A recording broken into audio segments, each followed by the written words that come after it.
Assalamualaikum warahmatullahi wabarakatuh.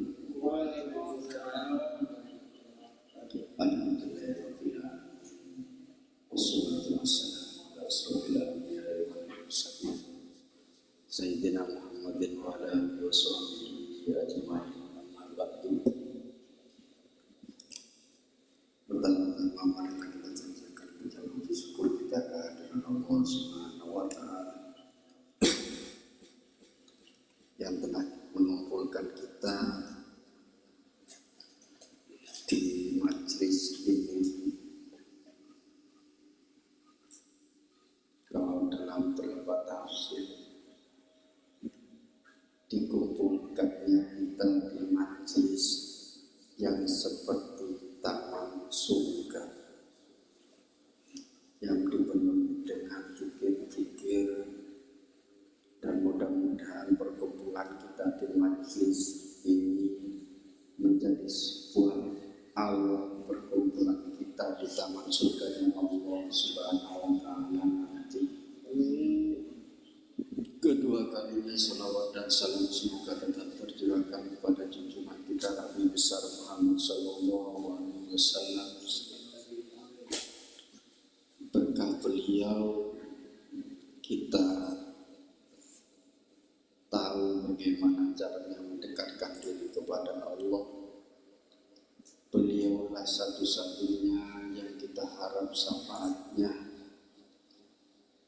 baik di dalam kehidupan dunia maupun di kehidupan akhirat nanti. Mudah-mudahan kita semua yang berkumpul di sini mendapatkan syafaatnya baginda Nabi besar Muhammad sallallahu alaihi wasallam. Semoga sehingga kita menjalani kehidupan dengan benar, sehingga kita menjalani kehidupan dunia dan akhirat dalam bimbingan dan ridho Allah Subhanahu wa taala. Bapak-bapak yang dirahmati Allah, kita sudah sampai di hikmah hikam yang nomor 7.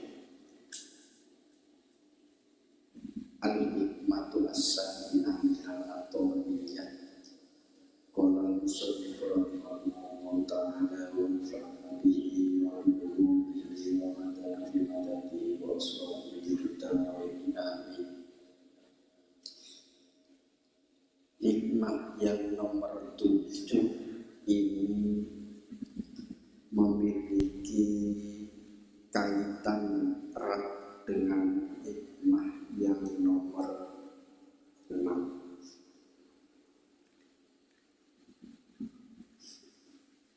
Hikmah yang ditulis oleh Imam Ibnu Athaillah As-Sakandari yang nomor 7 ini, qala la yusakkakanna fil waqti wuqu'il maw'udi wa in ta'ayyana zamanuhu li alla yakuna dhalika qadhan fi basiratika wa ihmatan li nuri sariratika. La yusakkakanna, jangan sampai ragu bil waqti di dalam janji. Wuku ilmu kuti terjadi apa yang dijanjikan. Jangan sampai ragu kepada janji-janji Allah, sekalipun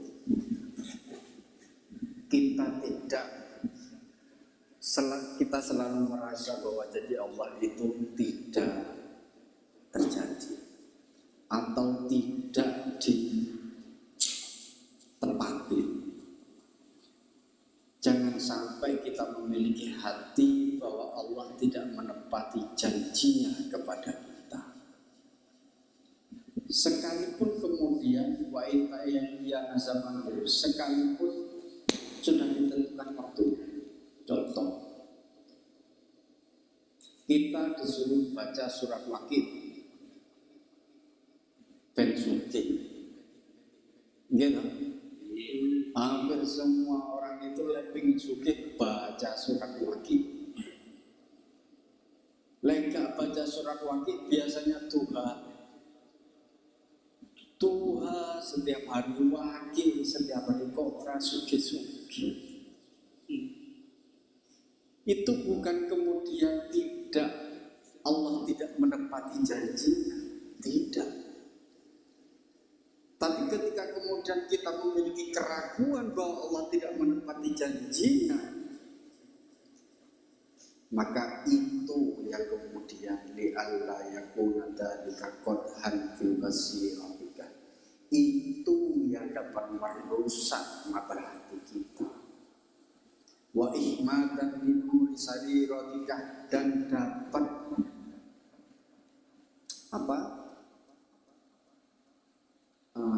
menutup, memadamkan cahaya jiwa kita. Maksud dari hikmah yang nomor 7 ini, idza wada'akallah, idza wa'adakal haqqu ta'ala, idza jika wadah berjanjikah kepadamu al-haqqu ta'ala, siapa Allah ta'ala yang maha benar, bisai'in dengan sesuatu ala lisanil wahyi. Jadi yang ada di dalam Al-Quran, janji-janji Allah yang ada dalam Al-Quran itu mesti ditepati oleh Allah. Awin nabi, atau nabi, dari nabi. Kalau dari nabi di mana? Di hadis.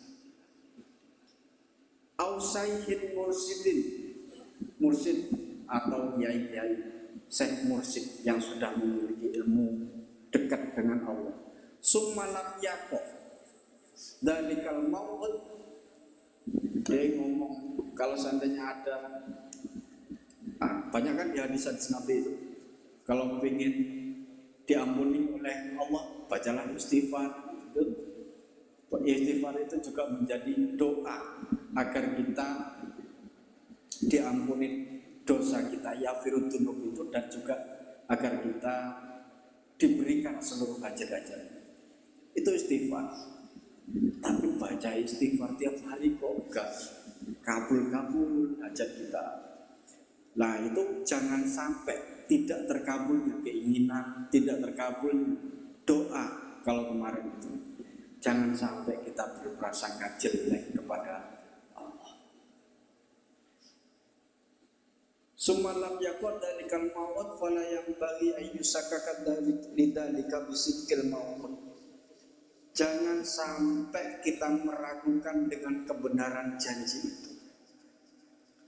Jadi kalau Allah kemudian berjanji di dalam Al-Quran, Nabi berjanji dalam hadis, janji itu pasti benar. Pasti benar. Wa in kana muayyanan zamanun, sekalipun kemudian ditentukan waktunya. Maksudnya lek sholat kadang kan kiai-kiai atau mursid-mursid itu ketika ngomong, sampai kalau pingin apa, sholatlah 3 hari, 4 hari, atau 41 hari, atau 11 hari itu tuh. Ketika sampai pingin dekat dengan Allah, zikirlah 7 hari, zikirlah 11 hari, zikirlah 41 hari. Kalau kemudian kita sudah zikir sesuai dengan ketentuan yang diberikan oleh mursyid, kemudian kita tetap masih belum dekat dengan Allah, jangan pernah meragukan terhadap petua mursyid itu. Jangan suudzon kepada petua mursyid itu. Kalau di bahasa kita mungkin gini, silakan sama bekerja, kalau orang bekerja pasti kaya. Ternyata dia bekerja enggak kaya. Bahasa bekerja kemudian menjadi kaya itu benar. Nah kenapa tidak kaya? Nah itu nanti ada di belakang. Maka jangan pernah suudzon kepada janji-janji Allah. Karena bahasa suudzon itu akan menutup mata hati kita. Tapi harus husnudzon. Walakin ta'addabu bihi wa husni dzannika. Dan harus husnudzon. Dan juga beradab kepada Allah. Kalau kita ingin sesuatu, ingin cepat dikabulkan oleh Allah, dan setelah itu kemudian Allah enggak sayang pada kita, itu udah enggak bisa. Saat sampai mengatakan doa saya tidak dikabulkan oleh Allah, ya itu enggak akan terkabul. Enggak akan terkabul. Makanya ketika kemudian kita berdoa, kalau di minggu kemarin, maka harus yakin bahwa Allah akan mengabulkan seluruh permintaan dan seluruh doa kita. Jangan sampai tidak yakin. Karena kalau tidak yakin, ya itu yang akan terjadi. Itu yang akan terjadi. Di sisi yang lain, orang yang berprasangka jelek kepada Allah, selalu menganggap bahwa janji-janji Allah itu hanya janji-janji saja, tidak pernah ditepati, maka dia qadhan fi basiratika, dia rusak mata hatinya. Kalau dia rusak mata hatinya, dia tidak akan pernah mengenal Allah. Orang yang tidak pernah mengenal Allah, maka dia jauh dari Allah. Padahal hiya mahallu hidayatuka. Padahal mata hati itu adalah tempat hidayahnya Allah diberikan. Kalau tempatnya rusak, bagaimana hidayah akan datang? Sama dengan gelas. Kalau gelas pecah rusak, nggak mungkin dituang air. Makanya bagaimana kita merawat basir kita, penglihatan mata hati kita, karena itu adalah tempat hidayahnya Allah diturunkan kepada kita. Kalau nggak pernah punya rusak tempatnya, yo susah untuk mendapatkan hidayah. Wa ihmadan linuri sariratika, dan dia akan merusak apa? Jiwa. Allati hiya mahallu musahadatika. Padahal jiwamu itu ketika rusak, maka musahadatika, dia tidak akan pernah dapat mengenali, dapat melihat Allah secara batiniah dan jiwanya. Karena dia sudah rusak. Barang yang sudah rusak itu tidak akan pernah dipakai. Kalaupun toh dipakai, itu tidak akan pernah sempurna. Nah, sama dengan cermin itu, kalau cermin itu pecah, dipakai bisa cermin itu. Tapi ketika digabung dari pecahan-pecahan itu, maka yang akan muncul adalah sesuatu yang tidak sempurna. Nah, sama dengan manusia. Kalau hatinya sudah rusak, kemudian jiwanya rusak, maka hidayah Allah itu jauh dari diri. Hidayah Allah itu jauh. Dan juga bagaimana dia mengenal Allah pun juga jauh. Apa tandanya? Selalu berprasangka jelek kepada Allah. Kalau orang sudah selalu berprasangka jelek kepada Allah itu sudah repot. Mau minta apapun sesuai dengan keinginannya. Padahal kalau kemarin, di hikmah kemarin, Allah yang menentukan, dia pasti memberikan, tapi berdasarkan keinginan dan tempat yang Allah pilih, bukan tempat dan kita pilih. Nah, itu yang di hikmah ke-6 dan ke-7. Contoh yang paling sederhana, ud'uni astajib lakum. Kalau kita berdoa pasti diijabah oleh Allah. Itu yakin, karena itu dalam Al-Quran. Allah pasti mengijabah gitu. Suatu ketika kemudian malaikat Jibril itu melihat hamba Nabi Muhammad, bukan Nabi Muhammad, hambanya Allah selalu berdoa kepada Allah tiap hari, tiap malam, tapi nggak pernah dikabulkan. berdoa kepada Allah terus menerus, tapi Allah tidak pernah mengabulkan. Tidak pernah mengabulkan itu, padahal ud'uni astajib lakum, berdoalah kamu maka kemudian pasti akan saya kabulkan. Karena lama dan kasihan malaikat Jibril pada hamba itu. Malaikat Jibril itu matur kepada Allah, ya Allah,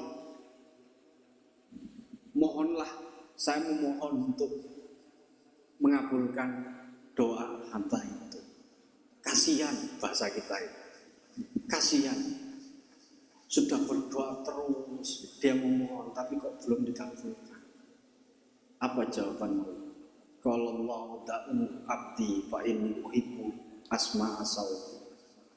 Tinggalkan kamu Jibril, hambaku itu, gak usah dilihat.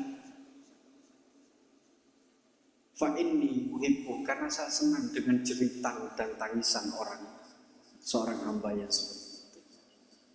Jadi kalau kemudian kita selalu merasa tidak pernah dikabulkan oleh Allah dan kita betul-betul munajat, berzikir kepada Allah, mendekatkan diri pada Allah, jangan-jangan Allah senang kepada zikir kita sehingga kemudian itu diganti dengan keinginan Allah, bukan keinginan kita.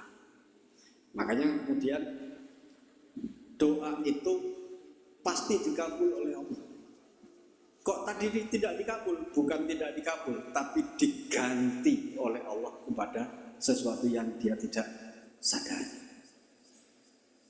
Yubadilullah al-matlu bisorfi su'i anibda'i. Allah akan mengganti.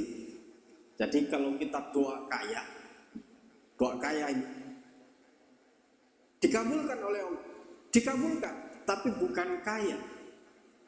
Tapi yubadilullah al-matlu bisorfi su', tapi terhindar dari mara bahaya, kecelakaan dan lain sebagainya. Mana ada tukang ngarit kemudian tabrakan pakai mobil? Ada? Gak ada. Yang tabrakan pakai mobil ya Pak, yang punya mobil. Yang punya mobil. Yang gak punya mobil jarang. Yang gak punya mobil gimana mau naik mobil? Ya kamu ditabrak. Artinya kemudian apa yang terjadi dalam diri kita itu harus dibangun dengan husnudon kepada Allah, bukan suudon kepada Allah. Karena sesuatu yang kita inginkan itu mungkin jelek menurut Allah, sehingga kemudian Allah memberikan sesuatu yang lebih. Kita nggak pernah sadar sehat kita itu adalah nikmat luar biasa. Jangan-jangan orang yang minta kaya dikasih kaya, tapi sakit. Nah, wah itu bahaya. Yang penting sugih tapi selamat, sehat itu penting. Iya, penting itu. Mati mlebu surga. Penting itu. Tapi kan itu adalah rahasia-rahasia Allah.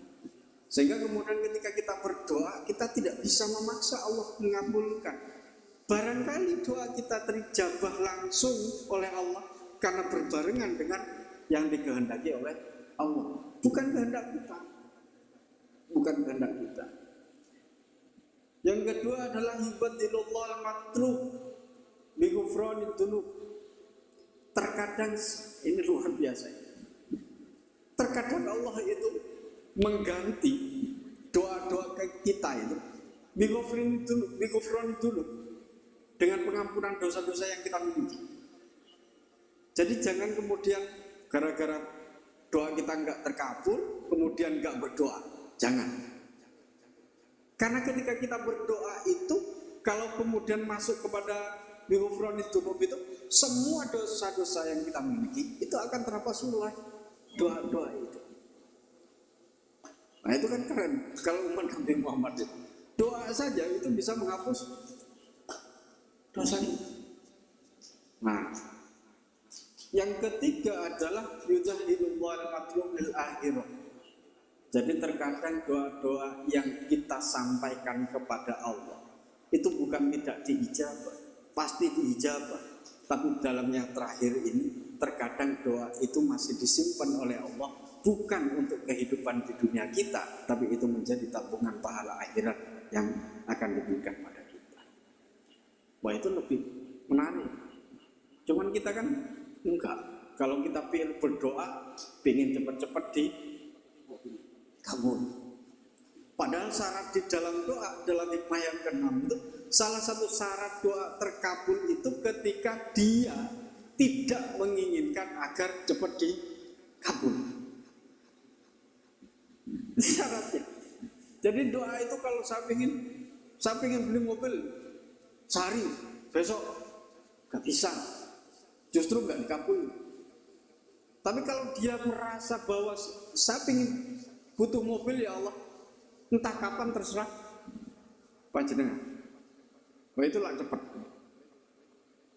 Jadi nggak pernah menentukan kita kapan.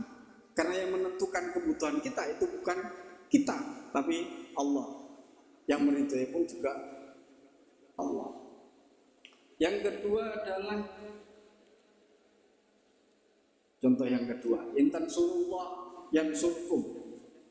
Jika kamu menolong Allah atau agama Allah yang surkum, maka Allah akan menolongnya. Nah ini kalau logika kita mesti gak nyambung. Sahabat-sahabat itu mati. Dia adalah pejuang. Dan dia adalah orang yang menegakkan bersama Nabi Muhammad, membela Islam mati-matian. Bukan hanya sekedar fisik, harta, keluarga, nyawa pun juga dipertaruhkan. Menolong agama Allah. Tapi Umar mati loh. Mati dibunuh. Umar mati dibunuh. Nah, Utsman mati dibunuh. Sayyidina Ali mati dibunuh. Logika kita di mana yang surkumnya?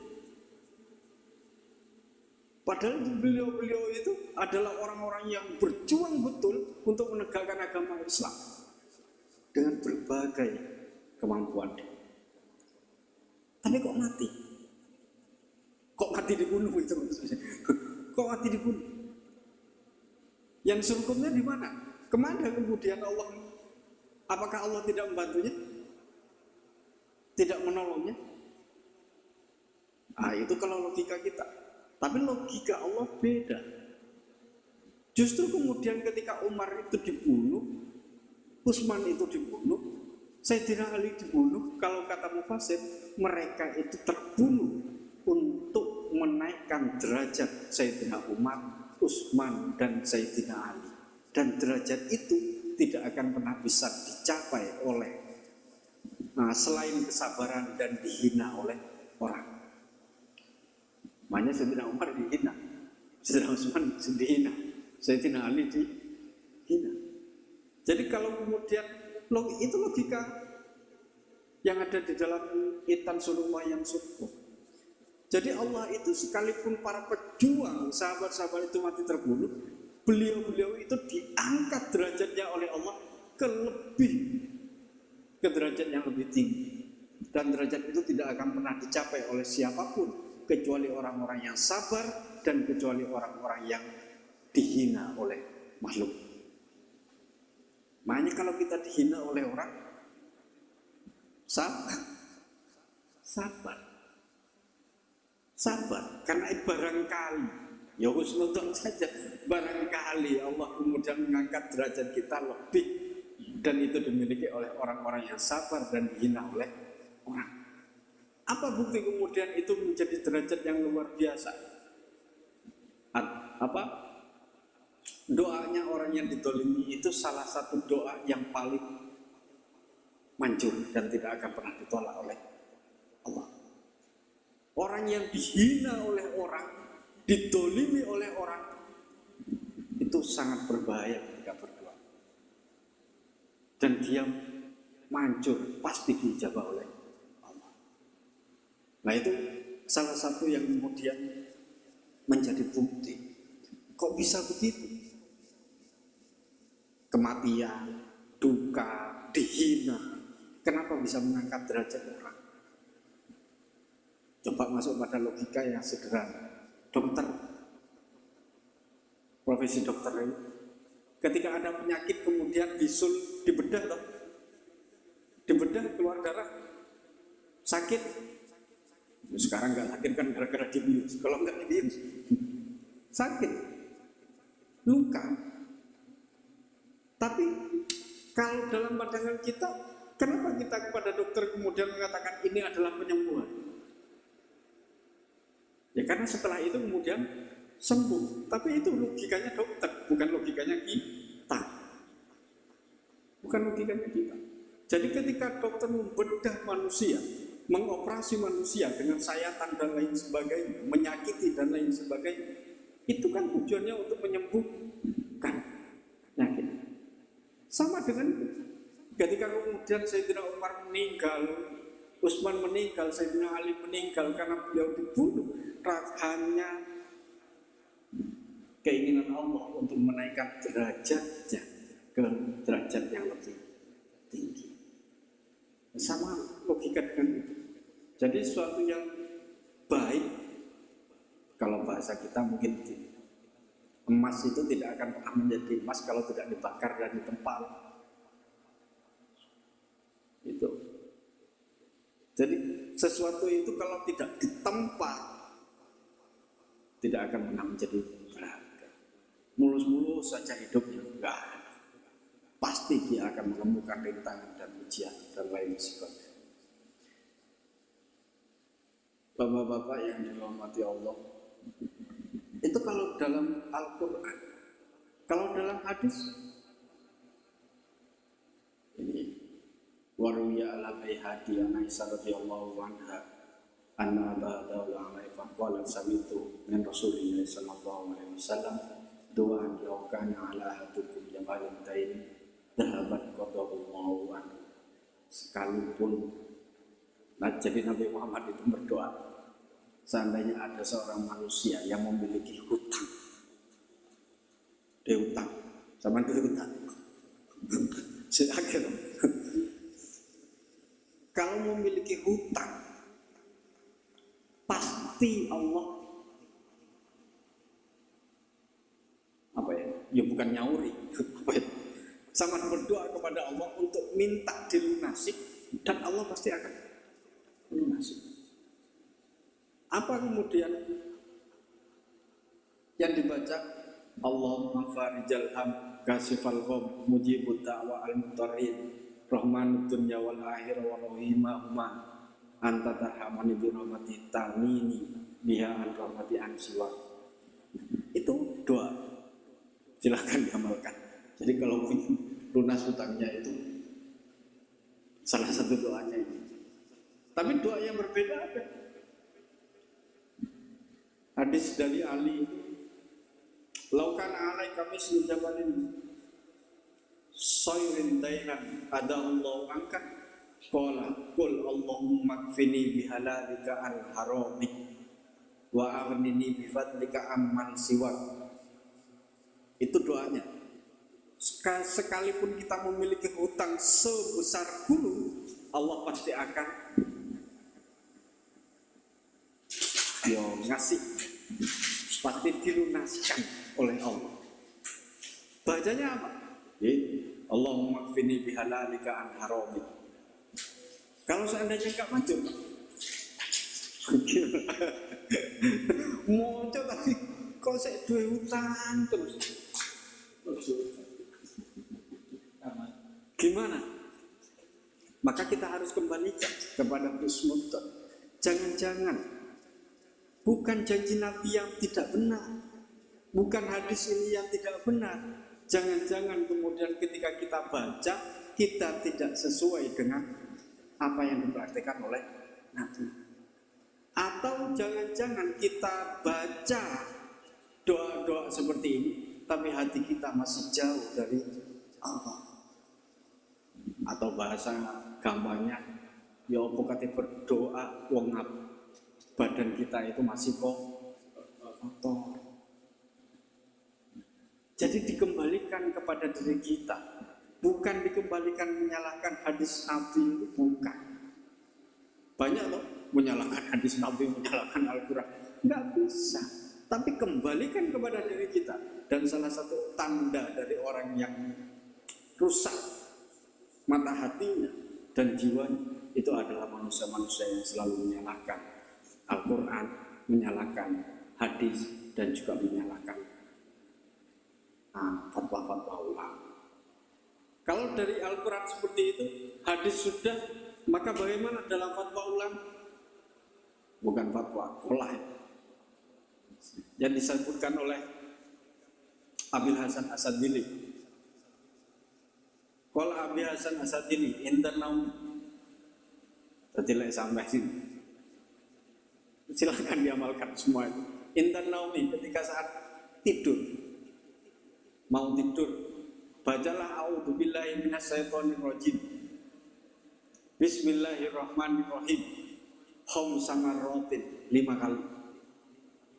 Jadi sebelum tidur itu baca a'udzubillahi minasyaitonirrajim, bismillahirrahmanirrahim 5 kali.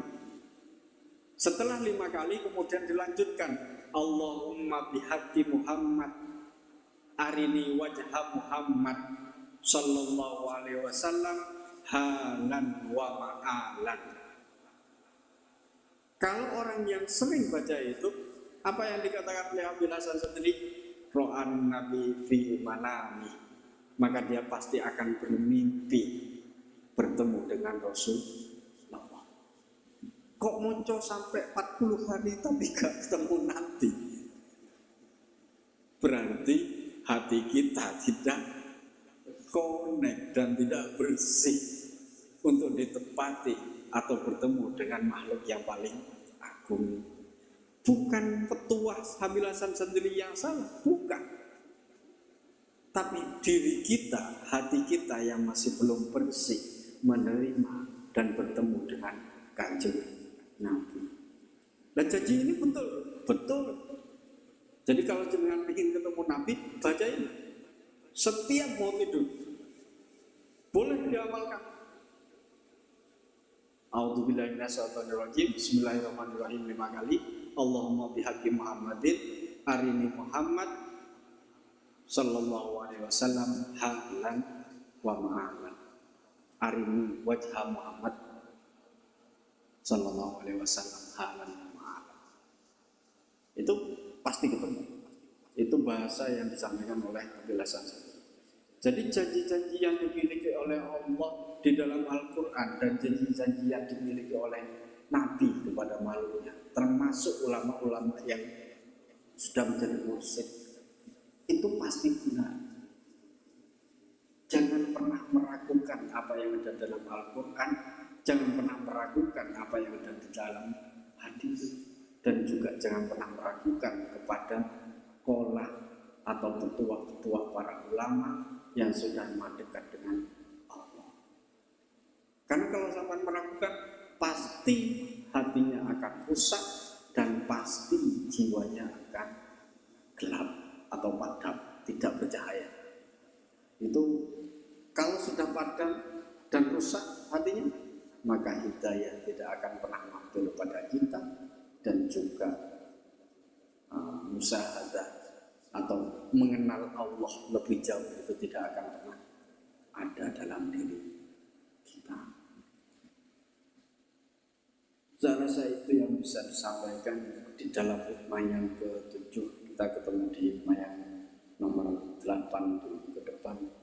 Semoga apa yang kita minta, yang kita doakan kepada Allah, Allah sesuaikan, Allah ridhoi dan sesuai dengan kehendak Allah Subhanahu wa ta'ala. Sehingga kemudian kita hidup di dunia juga berdasarkan kehendak Allah pun juga sesuai dengan keinginan yang kita miliki. Akhirul kalam, wallahu muwaffiq ila aqwamit thoriq. Wassalamualaikum warahmatullahi wabarakatuh.